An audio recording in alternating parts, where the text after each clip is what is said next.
So with that, we have like one more thing we want to do, and it actually ties ironically with both our work with Children of the Setting Sun and a commitment we have to be looking at the next generation.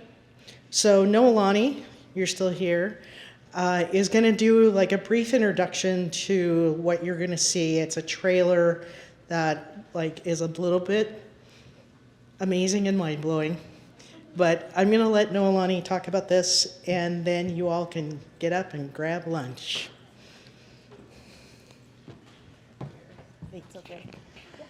Hi everyone. Na moklat Noelani kunsna ischan nuksa kashhai ai kas kanaka mauli. Ir komata shoy tia ayamitria. Ir komata shoy to the Swinomish for having us in your homelands and in the space of your ancestors. And to ACH for having us all here together. So my name is Noelani. I'm a screenwriter and producer with Children of the Setting Sun Productions. Let's see, grew up on the Nooksack Reservation, went down to Seattle for my bachelor's at the UW, and then went and studied for my Master's of Fine Arts in Screenwriting my Master's of Fine Arts in Creative Writing with a focus in screenwriting at the Institute of American Indian Arts in Santa Fe. So I found myself with Daryl Hilaire over at Children of the Setting Sun Productions and have been writing with them for almost 2 years now, a year and a half going on 2. So let's see, the sound, the preview you're about to see, started as a project to address Indigenous youth and the mental health risks they face today. And instead of the typical documentary form, we thought, how do we reach not only our youth better, but audiences in a way that's more intimate and emotional. And so we, with the help of youth in our writer's room, they came up with an idea for a dramatic narrative titled The Sound Now. And so the characters give these positive, transformative experiences out of mental health crises that our youth can model from. Indigenous youth in particular are probably the most underrepresented in the media we consume, the pop culture we consume, and as the first children of this land, I think that's pretty backwards. So The Sound is a dramatic narrative. We've got the pilot complete and are currently, seeking support for a 10-part series. And this is a sneak peek that we promise is worth the wait for lunch.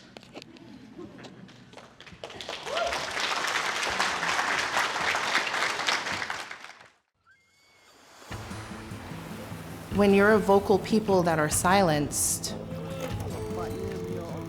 and your people don't hear your stories anymore, what does that do to your understanding of yourself and your people?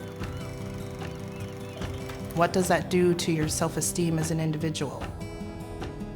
Storytelling has always been a part of who we are.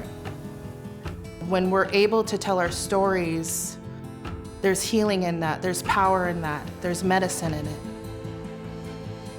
The Sound is the first ever dramatic TV narrative from Children of the Setting Sun Productions.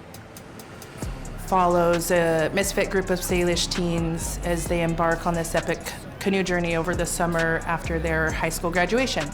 You're coming to that party tonight, right? You gotta be kidding me. It focuses on Indigenous youth and mental health risks that teens face today, and a lot of our characters go through these transformative experiences that our youth can, model from. Hey girls, are you guys gonna paddle with us this summer? Be good for you.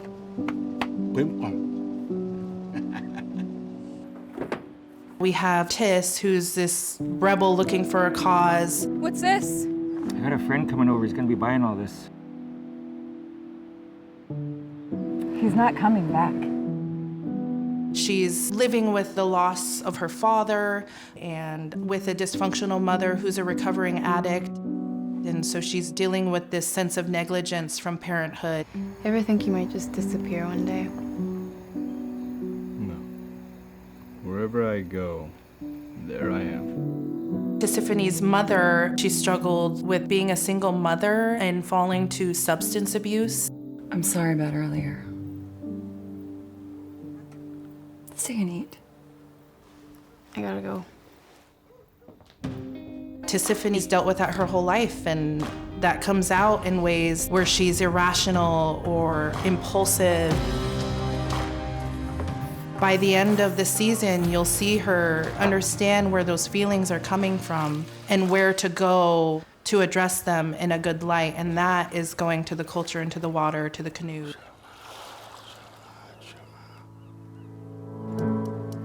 And then the sound has Ray and Frog, brothers that were adopted out because they had no family to take them in. Is that your dad up there?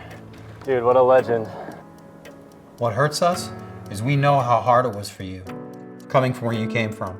And when nobody else would, we stepped up and we offered our home. Yo, what home? I got more home with Weaver than I had in 12 years with Maddie and Ken. They're dealing with a lot of identity struggles and belonging issues, being too non-native for their reservation, but too res for their adoptive parents. So what's your next move? I'm still figuring it out. I'm still trying to figure out if you're for real or not. Indigenous youth aren't seeing characters like them in the media they consume. The sound is really important because each of our characters are relatable to them. They're going through similar experiences. There's hope and light in their stories, but there's also darkness that they resonate with because it's their reality. Our characters, they go through this journey of self-discovery and enlightenment and love and grief. You go out there with that kind of energy, that canoe's gonna spit you right out. We believe the show will resonate with all audiences across the country and offer a unique perspective. Currently, we have episode 1 done and are actively seeking partnerships to support a 10-episode series. Back a day in a bottle, living life.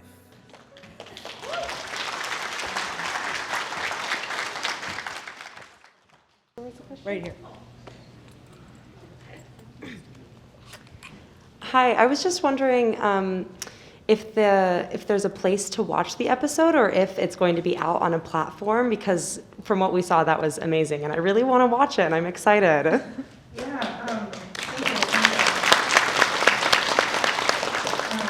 Yeah, and I'm not the only one to, praise our youth, and our whole team are a big part of that production.